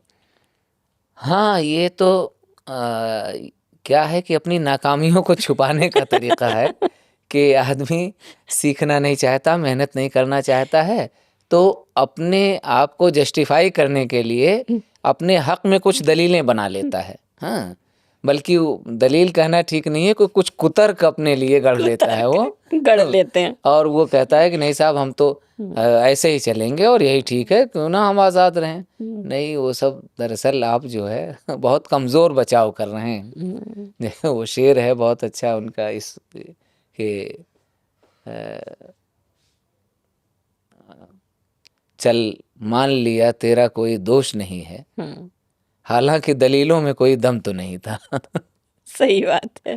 तो वही है कि ये सब तो कर लेना चाहिए जब आप किसी विधा, और वो विधा ऐसी है कि जो रहेगी, जी। आप नहीं होंगे लेकिन जो आपने काम किया वो मौजूद रहेगा, तो उसमें जितना संभव, एक जीवन तो बहुत कम है उसके लिए, लेकिन इसी जीवन में से जितना संभव हो उसे दीजिए आप भी, तभी तो आप कुछ, ये तो इन्वेस्टमेंट है, आप देंगे कुछ नहीं और आप चाहते हैं कि साहब हमारा भी नाम दर्ज हो जाए साहित्य में सुनहरी अक्षरों में, तो मुमकिन नहीं है ना। अब कुछ आपकी जो है शेरों पे आपकी बात करना जी चाहती जी हूँ। जी जैसे कुछ एक शेर हैं आपके जो मैंने नोट किए हैं। जी खींच लाई है मोहब्बत तेरे दर पर मुझको, इतनी आसानी से वरना किसे हासिल हुआ मैं। जी कल तेरी तस्वीर मुकम्मल की मैंने, फ़ौरन उस पर तितली आकर बैठ गई। एक जगह आप लिखते हैं कि हम ही तुमसे हमेशा मिलने आए क्यों, तुम्हारे पाँव में मेहंदी लगी है क्या। बूढ़ी माँ का शायद लौट आया बचपन, गुड़ियों का अंबार लगा कर बैठ गई। सारे अलग अलग जो है भाव के शेर हैं, बिल्कुल अलग अलग हैं, लेकिन एक एटीट्यूड है, एक अलग सा है, मतलब। तो आप अपने आप को किस तरह का, किस चीज़ का शायर कहेंगे। होता यह है कि अलग अलग वक्तों में अलग अलग चीज़ें हमें, हमारे ऊपर अपना असर डालती हैं। किसी से खुशी के भाव उत्पन्न होते हैं, किसी से दुख के, किसी से निराशा के, तमाम तरह के जो भाव हैं उत्पन्न होते हैं हमारे ज़िंदगी में। हम किसी से मिलते हैं, कोई हमारे सामने स्थिति परिस्थिति पैदा होती है, कोई सामाजिक कोई चीज़ हम देखते हैं, कोई पॉलिटिकल मामला देखते हैं, तो ये सब कुछ हम देख रहे हैं 24 घंटे। हाँ, जब हम जाग रहे हैं, जागने से लेके सोने तक हम रोज़ाना चीज़ों को देख रहे हैं, यहाँ तक कि सोने के बाद भी देख रहे हैं, ख्वाबों में देख रहे हैं। जी। तो ये जो चीज़ें हैं, ये हमारी आंखें देख रही हैं, हमारा जहन सोच रहा है, हमारा दिल महसूस कर रहा है, तो कहीं ना कहीं स्टोर भी तो होती हैं। ऐसा तो नहीं कि हमने आज देखा और चीज़ें ख़त्म हो गई, हमें दिखाई नहीं दे रही हैं, लेकिन जो हमने देखा ये अंदर जाके दिमाग के किसी स्टोर रूम में ये आशा निराशा, हाँ, दुख खुशी, हर हर जो भाव है वो जाके स्टोर हुआ। तो जब शायर आपके अंदर का कभी किसी लम्हे में वो जब अपने क्रिएटिव मोड में होता है, तो वो कहाँ से चीज़ें लाता है, वही जो आपके जहन में स्टोर है, वहाँ से समझ लीजिए कि वहाँ से उसने मिट्टी उठाया। अगर हम शायर को एक जो है कुम्हार मान लें, हाँ, तो उसने वो जो जहन में इकट्ठा चीज़ें हैं, उस वो मिट्टी है, तो उसे ले करके और वो, हाँ, ये शेर गढ़ता है। तो वो तरह तरह के भाव, तरह तरह की चीज़ें हैं, इसीलिए अलग अलग। तो कई बार आदमी को ये भ्रम हो जाता है, लोग कहते हैं कि साहब ये शेर हम पे उतरा है, ये इल्हाम है। मैं व्यक्तिगत तौर पर इसे नहीं मानता हूँ। अच्छा। हाँ, कि इल्हाम इल्हाम जैसी कोई चीज़ नहीं। आपको लगता है क्योंकि आप खुद भी हैरान होते हैं ना कि यार ये कहाँ से आया, हाँ। आप भूल जाते हैं। हम जो है बज़ाहिर तो अभी 10 दिन पहले किसी से मिले हों और भूल जाते हैं, हम ये कहते हैं आपको कहीं देखा है, लेकिन वो जो स्टोर है वो नहीं भूलता, वो तो अंदर है। हाँ, कई बार आपने वो देखा होगा कि वो जो पद्धति होती है जिसमें आपको हिप्नोटाइज करके और ले जाते हैं, तो मतलब वो 5 साल की उम्र तक की भी चीज़ें आप ही बोल रहे हैं, तो वो है ना आपके दिमाग में, अलग से थोड़ी बोल रहे हैं। तो उसी को लोग हम समझ लेते हैं जब शायरी करते हैं, नहीं वो आपके अंदर से चीज़ें आ रही हैं। तो मैं अब शुरू में भी मैं अर्ज़ कर रहा था, है क्या, आपको अपने अंदर के संसार को एक्सप्लोर करना है और वहीं से चयन करना है अपनी शायरी के लिए। सामग्री वहीं से तलाशनी है। तो इसी तरह से अलग अलग भाव अलग अलग वक्त पर शेरों में ढल करके आते हैं। शेर, गज़लें, फिर पहली किताब आई, कुछ अनुभव है आपको? क्योंकि बहुत ख़ास होती है किसी भी राइटर के लिए उसकी पहली किताब जब आती है, यादें हैं कुछ आपकी? पहली किताब आंसुओं का तर्जुमा। जी। पहली किताब मैं बहुत घबराया हुआ। अच्छा। किताब मैं लाना ही नहीं चाहता था। क्यों? 2000 जो आप आंसुओं का तर्जुमा में 100 गज़लें देख रही हैं, जी। 100 गज़लें हैं उसमें, वो 2010-11 के आसपास तक वो 100 गज़लें हो चुकी थी। जी। लफ्ज़ नाम की एक पत्रिका थी और उसके संपादक तुफ़ैल चतुर्वेदी साहब, मेरे उस्ताद भी तुफ़ैल साहब, और तुफ़ैल साहब ने 100 गज़लें लफ्ज़ में छापी थीं, वो 100 गज़लें छप चुकी थीं। दोस्त भी कहा करते थे किताब आनी चाहिए, तो मुझे हमेशा मतलब लगता था कि नहीं, किताब तो बहुत बड़ी चीज़ है और कहाँ मैं इस काबिल कहाँ हूँ, किताब उताब नहीं। फिर मुझे तुफ़ैल दादा ने भी कहा कि साहबज़ादे आपकी किताब आनी चाहिए अब। तो थोड़ा सा विश्वास अपने ऊपर बना, लेकिन फिर भी अंदर से ये लगता था अच्छा ये तो उस्ताद हैं, पितातुल्य हैं, तो हौसला अफजाई के लिए कह दिया होगा। तो इसी तरह से वो आनी चाहिए नहीं आनी चाहिए के बीच में इस मनः स्थिति में वो 3-4 बरस और बीते, और मतलब 2010-11 से लेकर के और 2016 तक 4-5 साल तक मैं सोचता ही रहा कि लाऊं कि न लाऊं, लाऊं कि न लाऊं। तो हमारे दोस्त थे पराग अग्रवाल साहब, उन्होंने पब्लिकेशन हाउस शुरू किया और वो शायर भी हैं खुद, जी। तो उनसे जो है हम लोगों की बातचीत आपस में तय हुई कुछ, और उन्होंने कहा कि किताब छापते हैं। ये छापी, तो वो एक संयोगवश बस एक मोमेंट में वो फैसला हो गया, हम दोनों ने बात की और वो चीज़ें तय हो गई। शायद वो मोमेंट निकल जाता तो वो किताब फिर रह जाती। फिर रह जाते। तो इस तरह से आ गई और आने के बाद जो है लोगों ने उसको पसंद भी कर लिया। इरशाद जी, बचपन की आपने बात की कि आपको लगता था फिल्मी गाने सुन सुन के कि इनको मुझे थोड़ा सा ऐसे ठीक करना है, ये ऐसे होना चाहिए, ये ऐसे, तो आपने फिल्मों में गाने भी तो लिखे हैं। हाँ, मतलब लिखना चाहता हूँ। मेरा हमेशा से ये ख्वाब रहा है कि मैं एक अच्छा फिल्मी गीतकार बनूं, वाह। जिस तरह से मजरू सुल्तानपुरी साहब, जिस तरह से साहिर साहब। हाँ, तो सिर्फ गीतकार नहीं, एक अच्छा गीतकार जिसमें मेरा भी नाम दर्ज हो, ऐसा ना हो कि आए और चले गए। ख़राब गीतकार तो मैं कभी भी बन सकता हूँ, लेकिन वो तलाश कर रहा हूँ। इक्का दुक्का छोटे छोटे मौके मिले मुझे, कुछ दोस्तों ने फिल्में बनाई, तो एक NRI डायरी के नाम से फिल्म आई, उसमें गीत लिखे मैंने। तो एक अभी शायद पिछले साल या उसके पहले जो है एक फ़िल्म आई थी करतूत, टी सीरीज़ से रिलीज़ हुई थी, तो उसमें गाने लिखे मैंने। उसमें मिथुन दादा जो हैं, मिथुन चक्रवर्ती, जी। उनकी बहू हैं मदालसा शर्मा, वही उसकी हीरोइन थी। अब आजकल सीरियल वो बहुत चलता है ना, अनुपमा, जी जी। उसमें हैं वो मदालसा शर्मा। अच्छा। तो lead character, female oriented film थी वो, हम्म। तो उसमें वही थी। तो उसमें जावेद अली और साधना सरगम सारे लोग थे। तो छोटे मोटे इस तरह के काम किए, लेकिन ये वही है कि ओस चाटने से प्यास नहीं बुझती है। अभी ख्वाहिश है और उसके लिए कोशिशें जारी हैं, तो देखिए कब मौका मिलता है। हम दुआएं करते हैं जल्दी आपको हम सुने बड़े पर्दे पर। इसके लिए क्या कहीं कोई रजिस्ट्रेशन कराना पड़ता है अगर कोई फिल्मों में लिखना चाहता है? हाँ बिल्कुल, इसके लिए हमारा स्क्रीन राइटर एसोसिएशन है, अच्छा। तो उसमें आपको रजिस्टर्ड होना होता है। बतौर राइटर, बतौर गीतकार आप वहाँ रजिस्टर्ड होते हैं। उससे ये है कि किसी तरह की चोरी ना हो। अगर हो भी जाए तो आपके पास क्या प्रमाण है कि ये गीत आपका है? मान लीजिए मैं आपको एक गीत सुना रहा हूँ और आपने उसे चुरा के बना लिया, तो मैं कैसे साबित करूँगा कि ये गीत मेरा है? तो उन सब मुश्किलों से बचने के लिए वो पूरा एक प्रावधान है।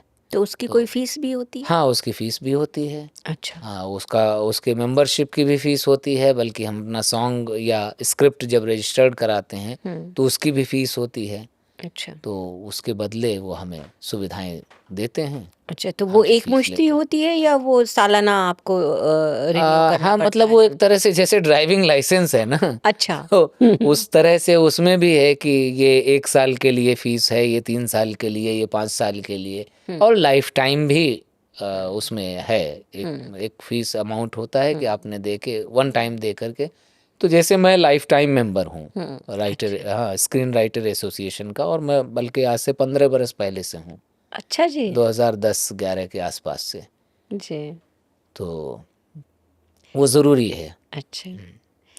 90s के दौर में समीर के गीत हम सुनते थे बहुत, जिनमें दिल, जिगर, शायद फेफड़ा का यूज़ ना किया उन्होंने बाकी। जी, जी। तो जो समीर के गीत थे, दिल, जिगर और इस तरह के, या फिर कोई भी कोई फिल्मी गाने ऐसे हैं जिनको आप चेंज करना चाहेंगे कि नहीं ये ऐसे होना चाहिए था, मैं लिखता तो ऐसे लिखता? नहीं, इस बारे में तो कभी सोचा नहीं। वही मैंने कहा ना कि जो शुरू में जब ख़्याल पैदा हुआ था कि मौका मिलेगा तो हम बता देंगे हाँ, हम बता देंगे। तुम्हें अपना कितना प्यार करते हैं सनम। तो बच्चे थे तो ये ख़्याल आता था कि मौका मिलेगा तो बता देंगे हम, इस तरह होना चाहिए। तो बाद में जब जब कभी भी गीत लिखने के लिए सोचा तो हमेशा ये ख़्याल आया कि काश, जैसे जब मैं अच्छे गाने सुनता हूँ या अच्छी फिल्में देखता हूँ, मुझे लास्ट टाइम जो ख़्याल आया था जब मैंने वीर ज़ारा देखी, तो वीर ज़ारा में जो गीत थे, तो मुझे लगा कि ये मैं भी अगर लिखता तो, हाँ, मतलब ऐसा ही कुछ लिखता।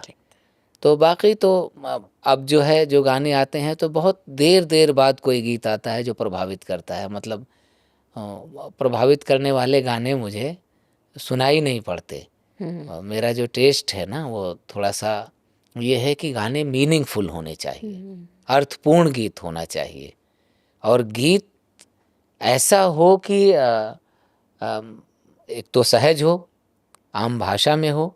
क्योंकि शायरी का मामला ये है कि शायरी ख़ास लोग पढ़ते हैं, जी। गीत तो एक बिल्कुल आम से आम शख्स भी सुनता है ना। तो आप उसके लिए भाषा ऐसी चयन करें कि किसी को भी समझ में आए।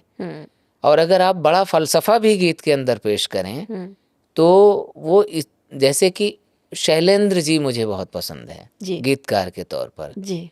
तो उनके यहाँ आप देखेंगे कि जो है, ये कौन हंसता है फूलों में छुपकर, बहार बेचैन है जिसकी धुन पर। तो कितने आसान लफ्ज़ों में, और वो कितने खुद सुंदर गीत लिखते थे। काहे को दुनिया बनाई, दुनिया बनाने वाले क्या तेरे मन में समाई। इतने सहज लफ्ज़ों में वो बड़ा से बड़ा दर्शन पेश कर देते थे।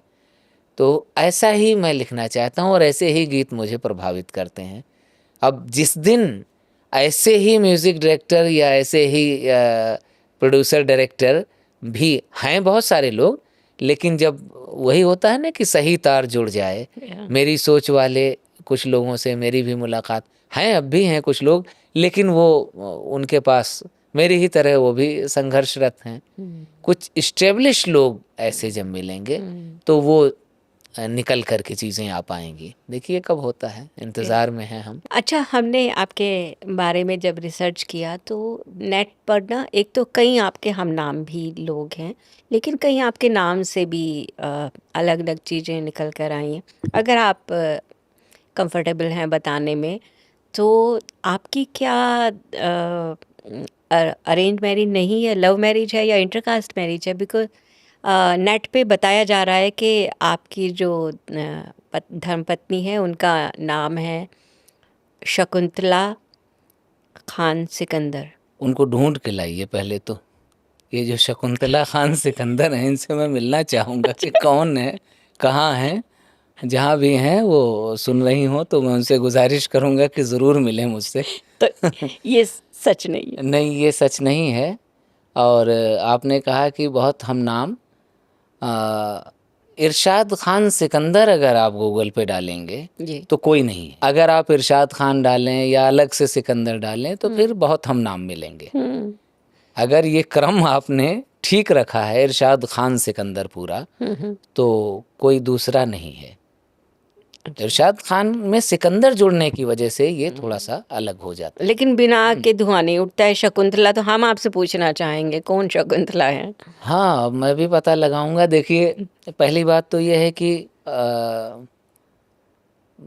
मेरी जो है अरेंज मैरिज थी पूरे तौर पर जी। और बहुत कम उम्र में शादी हुई थी। मेरा ख्याल 19 या 20 बरस का रहा हूँगा मैं, तभी शादी हो गई थी। और हमारी जो अहलिया थी इसलिए कह रहा हूँ कि अब वो हमारे साथ नहीं हैं तो अब भी, लेकिन अब संबंध विच्छेद हो चुका, बहुत वक्त बीत गया। हमारी शादी जो है खींचतान के साथ 8 बरस चल पाई। वो भी जबरन, एक तरफा मैं कोशिश करता रहा कि इसको निभा ले चलें, लेकिन वो खींचतान के आप रिश्ता नहीं चला सकते। नहीं। ये कोई बैलगाड़ी नहीं है कि आप जबरन जो है इसे खींच ले जाएंगे। ये रिश्ता है, जब तक जो दो दिल न मिलें तो आप बहुत दूर तक नहीं जा सकते। तो वो साथ ज़्यादा लंबा नहीं चला।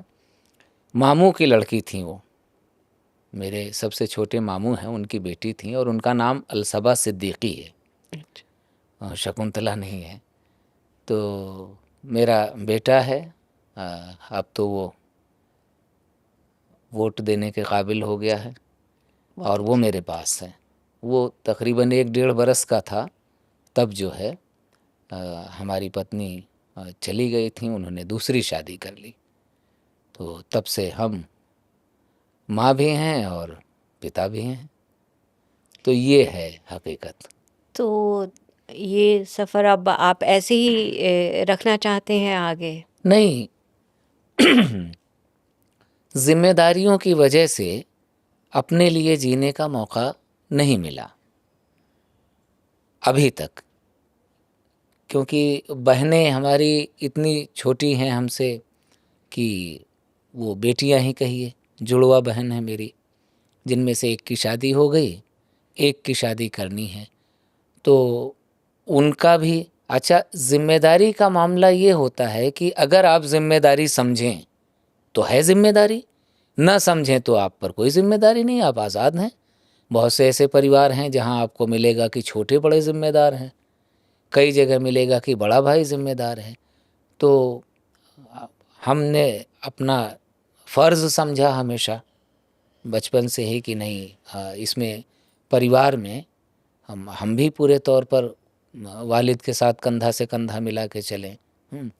तो इस तरह से जो हमसे बन पाता था योगदान करते थे, और उसमें बहनों को पढ़ाना लिखाना, उसमें जो जितनी हमारी मुख्तसर आमदनी थी कोशिश करते थे कि सबसे बुनियादी चीज़ तो शिक्षा ही है ना। शिक्षा के दम पर ही वो ज़िंदगी को अपने बेहतर तरीके से जी पाएंगे या सामना कर पाएंगे किसी विषम परिस्थिति में। शिक्षा ही एक ऐसा हथियार है जो उन्हें उनका हक दिलवा सकती है। तो सबसे मेरी पहली कोशिश थी कि इनको पढ़ा लिखा लिया जाए। तो इन सब चीज़ों में मेरा वक्त ज़्यादा बीता। और फिर मेरा अपना बच्चा, कहीं ना कहीं मन में ये भी था कि अगर मैं शादी कर लेता हूँ तो कहीं कुछ ज़रा सा भी गड़बड़ हुआ तो एक बच्चे के लिए उसका जो है बहुत कड़वा अनुभव हो जाएगा। वो अच्छा बचपन पूरे जीवन साथ जाता है तो उसके दिमाग में जो नेगेटिव यादें हैं वो मैं नहीं चाहता था कि रहें। अब चूंकि वो इतना बड़ा हो गया है कि अब अगर मैं कोई सच में शकुंतला मिलें और मैं शादी कर भी लूं तो उससे मुझे लगता है कि किसी का कोई नुकसान नहीं है। अब तो कोई है? नहीं, अभी तो कोई नहीं है, कोई नहीं है। आपने जो अपनी बहनों के लिए कहा, मैं इसे बहुत अप्रिशिएट करती हूँ और बहुत ज़रूरी मानते हैं हम सभी लोग इसे। ये कितना आवश्यक है किसी भी स्त्री के लिए या किसी भी लड़की के लिए कि वो अपना पैसा खुद कमाए। देखिए, पैसा कमाना सिर्फ पैसा कमाना ही नहीं है, कहीं ना कहीं आप में आत्मविश्वास भी पैदा करता है। तो ये बहुत ज़रूरी है। जब आप अपने मेहनत से, चूँकि इस तरह से समाज की बुनावट आई है ना, आज तक हुई है कि मतलब अधीन रहना है, एक ज़रा ज़रा सी ख्वाहिशों के लिए भी शौहर के अधीन रहना है। तो ये कहीं ना कहीं आपको अंदर से बहुत ज़हनी तौर पे बहुत कमज़ोर करता है। आप सामना नहीं कर पाते हैं चीज़ों का और फिर एक बार एक वक्त के बाद आप वैसे ही आदी भी हो जाते हैं। आपको लगता भी नहीं है कि जो है ये सब चीज़ें ठीक नहीं हैं। आप सही और गलत का वो मुआवजा करना ही बंद कर देते हैं। तो मुझे लगता है कि ये बहुत आवश्यक है। उससे रिश्ते और मजबूत होते हैं और कहीं कोई किसी पर हावी नहीं हो सकता है। हाँ, वस्तु नहीं है ना, नहीं तो अगर ऐसा नहीं होता है तो जो हावी है वो तो उसको वस्तु समझने लगता है। मतलब उसको लगता है कि हम ही तो तुम्हें सब कुछ हम ही दे रहे हैं, हमारे ही रहमो करम पर हो, तुम्हारी और वो भी सांसें। मानने लगती हैं, जैसा हाँ, आपने कहा। हाँ, हमारी दी हुई सांसें हैं, वरना तुम सांस भी न लो। तो तो ये गुलामी का मुआवजा है जो ये भुला देता है कि हमें अपने लिए कुछ करना चाहिए। हम ऐसा ही होते होते हम उसके आदी हो जाते हैं। तो उसमें से मतलब ऐसी ऐसी चीज़ें हम अपने लिए चुन लेते हैं कि मतलब यही देवता है, यही भगवान है। अगर इसके ख़िलाफ़ हम शौहर के ख़िलाफ़ चले गए तो ये बहुत गुनाह की बात है, बहुत पाप का काम है। अरे अपना हक़ मांगना या आत्मसम्मान के साथ जीना, है आत्मनिर्भर बनना, ये कहाँ का पाप है और इसमें कैसे अपमान हो रहा है? ये तो कोई अपमान की बात नहीं है। तो लेकिन ऐसा ही फिर आपका मन बन जाता है। ये है, क्या करें। लेकिन मैं चाहता हूँ कि मेरी बहन या भविष्य में अगर कभी मैं शादी करूँ और मेरी बेटी हो तो वो वैसे ही जिए जैसे मेरा बेटा जी रहा है, उसमें कोई फ़र्क ना पैदा हो। क्योंकि दोनों ही, उसमें क्या है, यही कायनात है।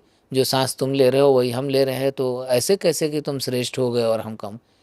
और ये भी मैं चाहता हूँ कि ऐसा ना हो कि मतलब पुरुष को भी आप कमतर कहें। नहीं, क्यों कमतर कहेंगे भाई? ना आप श्रेष्ठ हैं ना वो श्रेष्ठ हैं, दोनों बराबर हैं, दोनों ही बराबर हैं। मुझे मतलब जैसे मैं एक बहुत ज़ाती सी बात बताऊं जी। कि हम अमूमन, आपने भी ये चीज़ देखी होगी कि शादी करते हैं, अपनी बहन या बेटियों की हमने शादी की, तो ये होता है कि हम लड़की वाले हैं, झुक के रहें। क्यों लड़की वाले हैं झुक के रहें भाई? झुकना एक इज्जत, हम आपका सम्मान में झुक रहे हैं, अदब से झुक रहे हैं, तो ये हमारी विनम्रता है, खाकसारी है। तो ये विनम्रता खाकसारी तो ठीक है, लेकिन हम झुकना हमारा मतलब कर्तव्य है, हमारा काम है। और आपका वो सर ऊंचा करके, ये तो कोई तरीका नहीं है ना भाई। जितनी आवश्यकता आपको है अपने बेटे के लिए, एक लड़की की, हाँ, तो जितना हमें आवश्यकता है उतना आपको भी है, दोनों की ज़रूरत बराबर ही है ना।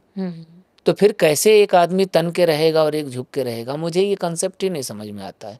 मैं अपने घर में कई बार जो है, अम्मी इस तरह की चूँकि पुरानी है, वो कई बार अरे नहीं बहन बेटी का, मैं कहा क्यों भाई, कोई गुनाह कर रहे हैं, शादी तो कर रहे हैं वो। हाँ, वहाँ अगर मेरी बहन किसी तरह की कोई ऐसी बात, नाशाइस्ता बात करती हैं कि जो नहीं कहना चाहिए, कोई ऐसा काम है कि जो ठीक नहीं है, उसमें कहा जा सकता है कि मत करो, लेकिन ये ज़बरदस्ती का झुक के रहो, एक को श्रेष्ठ मानना और एक को एकदम कमतर मानना। लड़की के बाप को भी बोलना नहीं है, एकदम सर नीचा करके रहना है, आंख उठा के, क्यों? ये अजीब अजीब सी बात है। लेकिन अब जो पुरानी पीढ़ियां हैं, तो वही मैंने कहा ना कि उसमें परिवर्तन बहुत मुश्किल है, बहुत मुश्किल है। तो वो जो जैसा है चलेगा, नई जनरेशन धीरे धीरे धीरे धीरे उसको अब बदल रही है, बहुत कुछ बदला है, बहुत कुछ बदल बहुत रहा कुछ है, बदल बहुत गया कुछ है, बदल रहा है। बदल जाएगा। लेकिन आप क्या इतने बदलाव के बाद भी कोई अंतर पाते हैं? एक ही समाज में, एक ही जगह, एक ही कल्चर में रहते हुए और एक ही तरह के जो चारों तरफ हमें चाहे डिजिटल मीडिया से जो भी जानकारियाँ मिल रही हैं, वो सब होते हुए भी क्या आप अंतर पाते हैं कि मुस्लिम लड़कियां या हिंदू लड़कियां, उन पे दोनों की परवरिश में या दोनों की उसमें कुछ अलग है, या ये तबके का अंतर हो जाता है, या आर्थिक या सामाजिक स्तर पे अंतर हो जाता है, या जाति के आधार पर भी कुछ अंतर है दोनों में? देखिए, सब जगह हिंदू या मुस्लिम, हाँ, दो चीज़ें काम कर रही हैं, जितना मेरा अपना अनुभव है। हो सकता है कि आप मतांतर हो, हाँ, आपसे, कि मैं ये देख रहा हूँ कि अगर जो उनके गार्जियन हैं किसी भी, अगर उनके विचार प्रौढ़ हैं, अगर उनका आर्थिक स्थिति से बहुत फर्क नहीं पड़ता है, आपका ज़हन कितना बालिग है, आपकी सोच कितनी बालिग है, उसी से आपके बच्चों पर असर पड़ता है। तो वो दोनों ही तरफ है। कई बार मुस्लिम समाज में मैंने ऐसा भी अपने नज़रों के सामने कुछ ऐसे भी परिवार देखे हैं कि जिनकी आर्थिक स्थिति बहुत ख़राब है। मतलब एक छोटे से कमरे में मियाँ बीवी भी रह रहे हैं, 3-4 बच्चे भी रह रहे हैं, जिसमें से 2-3 लड़कियां हैं, धीरे धीरे लगभग सब जवान होने को हैं, और बमुश्किल कोई छोटे मोटे काम जैसे सिलाई वगैरह करके घर का खर्च चल रहा है। लेकिन उनकी सोच इतनी बड़ी है कि मैं सलाम करता हूँ कि वाह कमाल, उन्होंने अपने बच्चों को उस अभाव में पढ़ाया और उनको सिखाया कि वो जो मजहबी पाबंदियां हैं, जो सामाजिक पाबंदियां हैं, उन्होंने सिखाया कि जो है नहीं, तुम अपना काम करो। अच्छा, कई बार ऐसा भी होता है कि इस छूट मतलब बोल्डनेस, अपना हक मांग, उसमें कई बार बदतमीजियां पैदा होने लगती हैं। तो अपना अधिकार पाना और उसके लिए आवाज़ उठाना, वो ज़रा ऐसे शाइस्तगी से होना चाहिए कि वो बदतमीज़ी के दायरे में न चला जाए। वाह! हाँ, बड़ी बारीक सी लकीरें हैं। तो उसमें जब आपको फ़र्क पैदा करना आ जाए और आप जिनकी ज़िम्मेदारी हैं आप लोग, वो अपनी ज़िम्मेदारी अगर कायदे से निभाएं तो चीज़ें बदल जाएंगी। वो दोनों ही तरफ हैं। बहुत अच्छी बातचीत आपसे हुई है इरशाद जी। जाते जाते एक सवाल करना चाहती हूँ शायरी के हवाले से। आजकल जो शायरी का हाल है, अच्छा ही है, अच्छा ही जा रहा है, और आज के जो शायर हैं, कहाँ देखते हैं आप आज से 5 या 10 साल बाद शायरी को? बहुत बेहतर देखता हूँ मैं, बहुत बेहतर। जब मैं 20-25 साल पहले देखता हूँ, यानी जहाँ हमारा बिल्कुल आरंभिक वक्त था, तब मैं अपनी बात बताऊं कि एक किताब अगर ख़रीदना हो, अव्वल तो पैसे नहीं होते थे जी। मान लीजिए किसी तरह से पैसे जुटा भी लिए तो किताब मिलती नहीं थी, लाएं कहाँ से? हमें पता ही नहीं है कहाँ मिलेगी। ख़ास तौर से दिल्ली में तो चलिए तो महानगर है, लेकिन अगर मैं अपने गांव में बैठा हुआ हूँ, मुझे अगर एक साहित्यिक पत्रिका लेनी है, नहीं है, अगर मैं शहर के रेलवे स्टेशन पर भी पहुंचा तो वहाँ भी लुगदी साहित्य मिल जाएगा।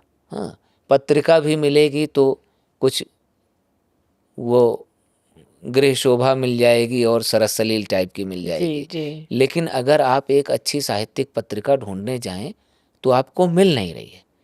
तो ये तो आप जो साहित्य है, जो लिटरेचर है, जो पत्रिकाएं हैं, जो किताबें हैं, ये आपके जहन की परवरिश करती हैं। तो जब खुराक ही नहीं मिल रही है तो पौधा कैसे पनपेगा। अभी डिजिटल मीडिया आने के बाद एक क्लिक पर आपको सब कुछ मिल रहा है। अगर मैं अभी आपसे किसी भी शायर की बात करूं तो आप फौरन उसे जा कर के गूगल पर आप चेक करेंगी। रेख्ता जैसी साइट है जहां अगर आपको उर्दू नहीं आती है, मान लीजिए किसी शायर का कलाम पढ़ना है तो आपको उर्दू नहीं आती, तो वहाँ देवनागरी में भी है, और उर्दू और देवनागरी दोनों ही नहीं आती है तो वो रोमन में भी लिखा हुआ है। आपके पास सामग्री है, आपके पास प्लेटफॉर्म है, आपको कोई नहीं सुन रहा है, तो ये सब सोशल मीडिया के फ़ायदे भी हैं। अगर सच में आपके अंदर कुछ है क्षमता तो डेवलप करने के साधन चारों तरफ बिखरे पड़े हैं, और जो नई जनरेशन जो वहाँ तक पहुँचना चाहती है वो बहुत आसानी से पहुँच जा रही है। जो हम लोगों तक नहीं था वो आसानी से है। तो जब वो आसानी से पहुँच रहे हैं तो उसका फ़ायदा दिखना शुरू हो गया है। आपको जगह जगह ऐसे मुशायरे, नशिस्तें और फेसबुक प्लेटफॉर्म पर ऐसे शायर मिलेंगे जो कम उम्र के हैं, 20, 22, 24, 25 बरस के, और उनकी शायरी सुन के आपको ताज्जुब होगा, हैरानी होगी कि यार इतनी कम उम्र में इतनी अच्छी धुली मजी शायरी और इतने अच्छे थॉट कैसे। क्योंकि ये जो जहनी तरबियत हुई है इसका फ़ायदा। और ये अच्छा, इसमें उसका नेगेटिव भी असर तो होना ही होना है, तो वो भी आपको साथ साथ मिल रहा है, ओपन माइक और ये वो उस रूप में। मेहनत नहीं करना चाहते हैं तो वहीं से वो ख़त्म हो जाएंगे। लेकिन जो मेहनत कर रहे हैं वो निकल के किस तरह से आ रहे हैं सामने। अब ये जब अपने शेरी सफ़र में आगे बढ़ेंगे तो बहुत, मुझे लगता है कि बहुत रोशनी होगी, बहुत उजाला होगा इससे। और आपके साथ लिखने वाले कुछ नाम जो आपको पसंद है? मेरे हम उम्र लोगों में या थोड़ा बहुत छोटे या बराबर के लोगों में बहुत लोग हैं जो मुझे बहुत पसंद हैं। जैसे हमारे अज़ीज़ दोस्त हैं अमीर इमाम, उनकी शायरी मुझे बहुत पसंद है। स्वप्निल हैं, छोटे भाई हैं मेरे, स्वप्निल तिवारी, हाँ, मुंबई में रहते हैं, अब तो फिल्म मेकर भी हो गए। अरे हाँ, उनका एक शेर वो इतना, जो वो ये किसने रास्ते में चांद रखा है, जी जी जी, से टकरा के गिर पड़ेंगे हम। तो स्वप्निल बहुत अच्छी शायरी करते हैं। हाँ, लखनऊ में हमारे एक अजीज़ दोस्त हैं अभिषेक शुक्ल, हाँ, अभिषेक बहुत अच्छी शायरी करते हैं। सालिम सलीम हैं, रेख्ता में हैं।